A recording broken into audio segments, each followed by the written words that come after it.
যারা কিনা মিউজিক ব্যবহার করছে এবং অন্যের ভিডিও ডাউনলোড করে সেটাও ছাড়ছে এবং সেই সাথে বড় ভিডিও না দিয়েও অনেকেই আছে যারা কিনা এখন কন্টেন্ট মনিটাইজেশন সেটআপটা পেয়ে যাচ্ছে। এটা কিভাবে সম্ভব?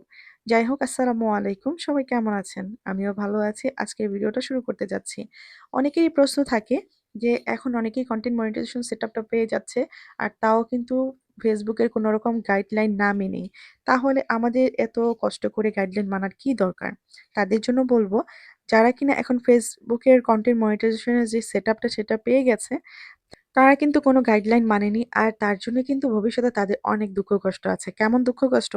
যারা কিনা গাইডলাইন না মেনেই তাদের সেটআপটা পেয়েছে, তারা কিন্তু সামনে এখান থেকে কোনো আর্নিং করতে পারবে না। কারণ হচ্ছে এখানে ফেসবুক কিন্তু কিছু গাইডলাইন দিয়েছে। এখন যদিও বা কোনো সমস্যা নাও হতে পারে, ভবিষ্যতে কিন্তু এর অনেক বড় সমস্যা হয়ে যাবে।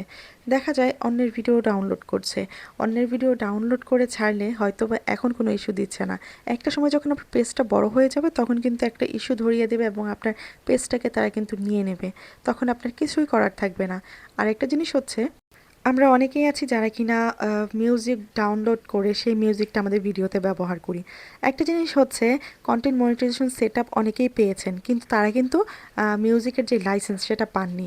এতে করে যারা এখনই মিউজিক ব্যবহার করছেন, পরে দেখতে পারবেন কি এই পেজটাও কিন্তু এই মিউজিকের কারণেও কিন্তু আপনার পেজটা ফেসবুক নিয়ে নিতে পারে এবং তখন কিন্তু আপনার ঠিক একই অবস্থা, কান্না করে কোনো উপায় থাকবে না।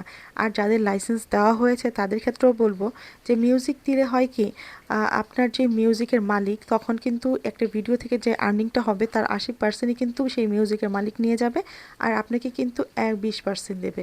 তাহলে এতে করে দেখা যায় আপনি $100 জমা করতে করতে আপনার 1 বছর পর্যন্ত লেগে যাবে, কারণ ফেসবুক থেকে এখন কিন্তু আর্নিংয়ের পরিমাণ অনেক কমিয়ে দিয়েছে। তাই আমার মতে কোনো প্রকার মিউজিক না দিয়ে আপনার অরিজিনাল ভয়েস দিয়ে কাজ করলে সবচেয়ে ভালো সেটাই হবে। তাই আপনার যদি একটু কষ্টও হয় তারপর নিজের যে অরিজিনাল কনটেন্ট আছে সেগুলোকে আপনি ফোকাস করবেন আর আপনার অরিজিনাল কনটেন্টের কিন্তু যত বেশি পারেন সেটার মধ্যে ভালো এবং নতুন নতুন কিছু অ্যাড করার চেষ্টা করবেন আর ভিডিও কোয়ালিটিটা অবশ্যই সুন্দর করার চেষ্টা করবেন। এতে করে দেখা যাবে কি একটা সময় আপনার এই ভিডিওগুলি কিন্তু সুন্দরভাবে ভাইরাল হয়ে যাবে।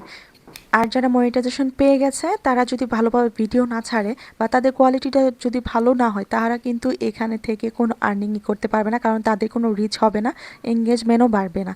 তো এই কারণে রিচ এঙ্গেজমেন্ট যদি নাই থাকে তাহলে সেই ভিডিওর কিন্তু কোনো মূল্যও থাকে না। আপনি সারাদিন অনেক কষ্ট করে যেতে পারেন কিন্তু কষ্টটা যদি সঠিক নিয়মে করেন অবশ্যই এখান থেকে ভালো একটা কিছু আশা করা যায়। তাই বলবো, ফেসবুক আমাদেরকে কিন্তু খুব সহজ করে দিয়েছে ফেসবুক থেকে কিছু একটা আর্নিং করার জন্য, কিন্তু আমরা যদি সেটাকে জটিল করে ফেলি তাহলে আমাদের জন্য সেটা সবচেয়ে কঠিন ব্যাপার।